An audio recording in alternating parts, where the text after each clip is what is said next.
Hello everyone, my name is Chinmay Choubesa. इस video में हम दो टॉपिक्स देखेंगे। एक तो जीसीडी एंड एलसीएम और मॉड्यूलर मल्टीप्लिकेटिव इन्वर्स। ये दोनों ही टॉपिक्स काफ़ी इम्पोर्टेंट होते हैं और कई सारे क्वेश्चंस में छोटी छोटी जगह काम आते रहते हैं। तो सबसे पहले जीसीडी एंड एलसीएम देखते हैं। तो जीसीडी की फुल फॉर्म होती है ग्रेटेस्ट कॉमन डिवाइज़र, और दो नंबर्स ए एंड बी का जीसीडी वो सबसे बड़ा नंबर होता है जो कि ए और बी दोनों को डिवाइड करता है।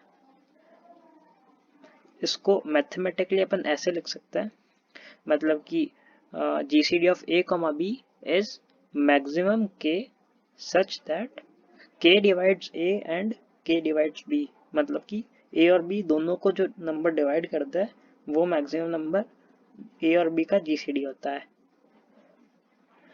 अब अपन ऑब्जर्वेशन से एक दो बातें कह सकते हैं कि अगर ए और बी दो नंबर्स हैं, इनका जीसीडी चाहिए अपन को, और मान लेते कि अगर ए जीरो है तो जीसीडी ऑफ ए कमा बी जो है वो हमेशा बी होगा। ऐसा इसलिए क्योंकि ए जो है, मतलब कि जो जीरो है उसको तो कोई भी नंबर डिवाइड कर सकता है, मतलब जीरो डिवाइड बाय टू भी जीरो होगा और जीरो डिवाइड बाय 1 मिलियन भी जीरो होगा। तो फिर जीरो से कुछ फर्क नहीं पड़ेगा जीसीडी पे। इसलिए GCD of zero and a positive integer is always the positive integer। फिर एक बात आती है कि अगर दोनों ही नंबर जीरो होगा, मतलब GCD of zero comma zero, तो ये अनडिफाइंड होगा। मतलब कुछ कह नहीं सकते जीसीडी, कुछ पर्टिकुलर नंबर अपन कह नहीं सकते हैं कि ये जीरो और जीरो का जीसीडी होगा, इसलिए अनडिफाइंड होगा या इनफाइनाइट कह सकते हैं जो भी। अब आगे जो एल्गोरिदम अपन देखेंगे जीसीडी कैलकुलेट करने के लिए वो यूक्लिडियन एल्गोरिदम कहलाता है, और उसकी टाइम कॉम्प्लेक्सिटी होगी big O of log minimum of A comma b. मतलब कि जो minimum of A comma b है उसका लॉग, वो टाइम कॉम्प्लेक्सिटी हो जाएगी अपने यूक्लिडियन एल्गोरिदम की। अब अगर सी प्लस प्लस में कोई इसको कोड करता है तो सी प्लस प्लस में एक इनबिल्ट फंक्शन होता है underscore GCD of A comma b. ये फंक्शन जो होता है वो ए कॉमा बी का जो जीसीडी होता है वो रिटर्न कर देता है। अब इसके एल्गोरिदम पे आते हैं। तो GCD of A comma b जो है वो ए होगा इफ बी जीरो।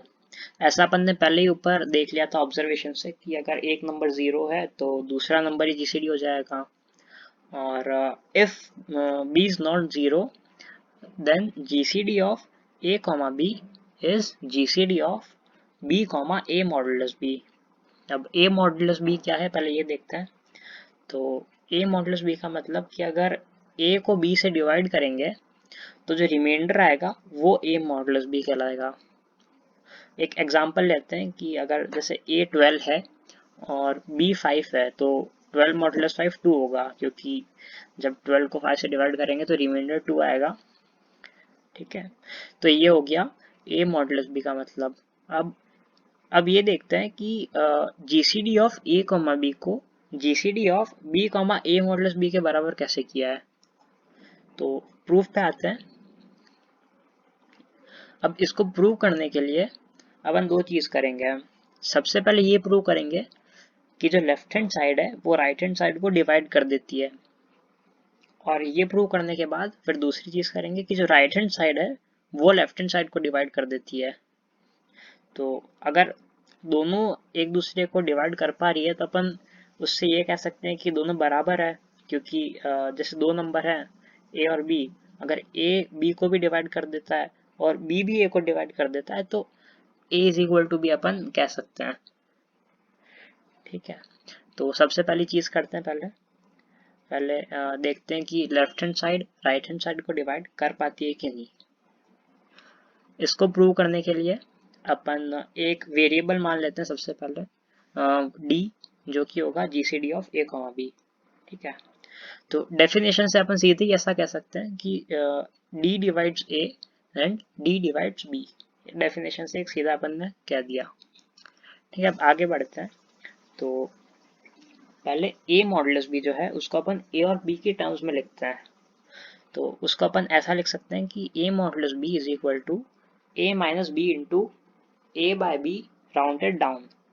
इसका मतलब अगर a को b से डिवाइड करेंगे तो जो क्वोशिएंट आएगा वो इसके बराबर होगा।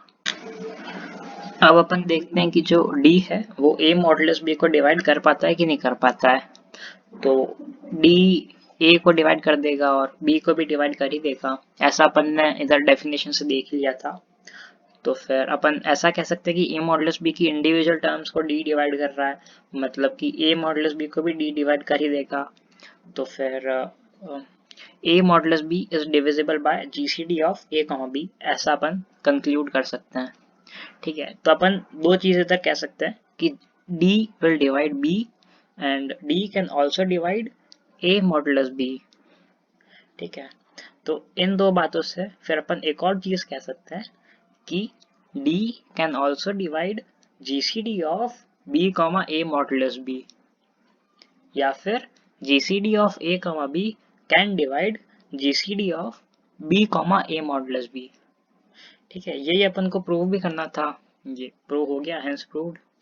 और सिमिलरली अपन right hand side left hand side को डिवाइड कर रही है वो वाला पार्ट भी अपन प्रूव कर देंगे, एकदम सिमिलर तरीका ही रहेगा उसका भी। तो फिर अपन ये कह सकते हैं फाइनली कि ये वाली स्टेटमेंट ट्रू है, मतलब कि GCD of a, b is equal to GCD of b, a modulus b। ठीक है, ये तो हो गया प्रूफ। अब इम्प्लीमेंटेशन भी देख लेते हैं फाइनली। इम्प्लीमेंटेशन में सीधा अपन रिकर्शन यूज करेंगे। अगर b 0 होगा तो रिकर्शन एंड हो जाएगा और a रिटर्न हो जाएगा, जैसा कि अपन ने ऊपर एल्गोरिथम में देखा था। और अगर b नॉन जीरो है तो फिर GCD of b, a modulus b upon return कर देंगे। तो ये रिकर्शन से अपने पास आंसर आ जाएगा log of minimum of a, b time complexity में। ठीक है, ये तो हो गया जीसीडी वाला पार्ट।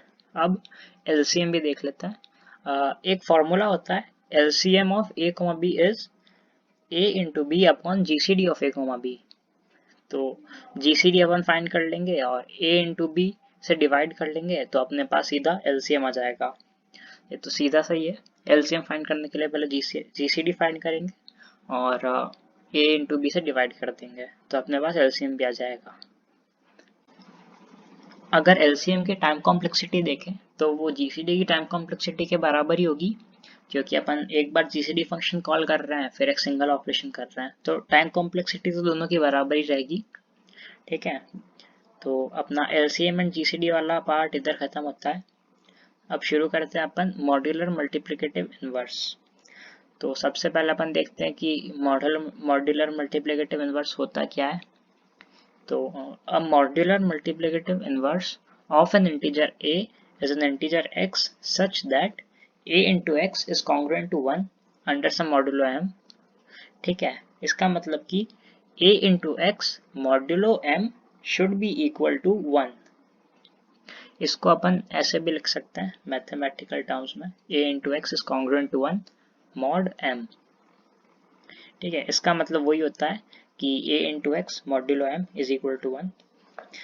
अब एक इम्पॉर्टेंट कंडीशन आती है कि हर a और m के लिए ज़रूरी नहीं है कि मॉड्यूलर मल्टीप्लिकेटिव इनवर्स हमेशा एग्जिस्ट करे। एक कंडीशन होती है कि if GCD of a, m is equal to 1 या फिर a और m दोनों अगर को प्राइम है तो ही मॉड्यूलर मल्टीप्लिकेटिव इनवर्स एग्जिस्ट करेगा, वरना नहीं करेगा। ठीक है, इधर एक एग्जांपल भी है कि अगर m4 है और a2 है तो इस केस में कोई मॉड्यूलर मल्टीप्लिकेटिव इनवर्स एग्जिस्ट नहीं करेगा, क्योंकि दोनों को प्राइम नहीं है। ठीक है, अब अपन देखते हैं कि ये फाइंड कैसे करेंगे मॉड्यूलर मल्टीप्लिकेटिव इनवर्स। तो अपन बाइनरी एक्सपोनेंशिएशन यूज करेंगे। मैं अज्यूम कर रहा हूँ कि ये सबको आता होगा। और अपन फॉर्मेट्स लिटिल थ्योरम भी यूज करेंगे। ये देखते हैं क्या होता है। तो Fermat's little theorem states that if p is a prime number, then for any integer a, the number a raised to power p minus a is an integer multiple of p। या फिर अपन ऐसा भी कह सकते हैं कि a raise to the power p minus a modular p is equal to 0, दोनों एक ही बात है, ठीक है। तो अपन मैथमेटिकल टर्म्स में एक बार ऐसे लिख देते हैं कि a raise to the power p is congruent to a under modulo p। इसका मतलब कि a raise to the power p modulo p is equal to a modulo p, ठीक है। या फिर अपन ने ऊपर लिखा वैसे ही कि a raise to the power p minus a is an integer multiple of p। ये सारी बातें एक ही है। एक एग्जांपल लेके अच्छे से समझ लेते हैं एक बार। जैसे a 2 है और p 7 है, तो 2 रेज़ टू द पावर 7 128 होगा, और 128 माइनस 2 126। ये इसका मतलब कि a raise to the power p minus a किया इधर अपन ने, ये 126 हो जाएगा। और ये p का एक मल्टीपल है क्योंकि 126 इज डिविजिबल बाय 7, ठीक है। तो एक एग्जांपल अपन देख लें यहाँ पे। अब अगर a is not divisible by p, then we can divide both sides by a and get this, यानी a raised to power p minus 1 will be congruent to 1। या फिर वही पहले वाली बात कि a raised to power p minus 1 modulo p will be equal to 1। अगर अपन यहाँ एक और बार a से डिवाइड करेंगे तो अपने पास ये आ जाएगा, ये काम की चीज आ गई अपने, ये कि a raised to power m minus 2 is congruent to a raised to power minus 1 under modulo m। अब a raised to power minus 1 a inverse ही है, दोनों एक ही चीज है, तो ये तो फाइनल आंसर ही आ गया कि a inverse is equal to a raised to power m minus 2 modulo m, ठीक है।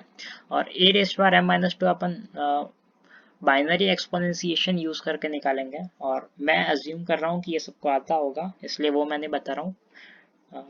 तो अपना फाइनल आंसर ऐसे आ जाएगा। तो ये तो तरीका हो गया अपना मॉड्यूलर इनवर्स फाइंड करने का यूजिंग बाइनरी एक्सपोनेंशिएशन, ठीक है। अब इसका एप्लीकेशन देखें तो परम्यूटेशन एंड कॉम्बिनेशन में जब अपन एनसीआर फाइंड करते हैं तो इसका काफ़ी ज़्यादा यूज़ होता है, क्योंकि वहाँ पर फैक्टोरियल्स का यूज़ होता है, नंबर्स काफ़ी बड़े होते हैं, इसलिए वहाँ पर मॉड्यूलर इनवर्स यूज़ करना काफ़ी ज़रूरी भी होता है, ठीक है। तो यहाँ पर अपना टॉपिक तो ख़त्म होता है मॉड्यूलर मल्टीप्लिकेटिव इनवर्स। अब इम्पॉर्टेंट रिसोर्सेज देखें तो सीपी एल्गोरिदम्स की 2 लिंक्स हैं इधर, यहाँ से पढ़ सकते हो चाहो तो, और कुछ इम्पोर्टेंट क्वेश्चंस भी है, ये ट्राई कर लेना, अच्छे क्वेश्चंस हैं तीनों।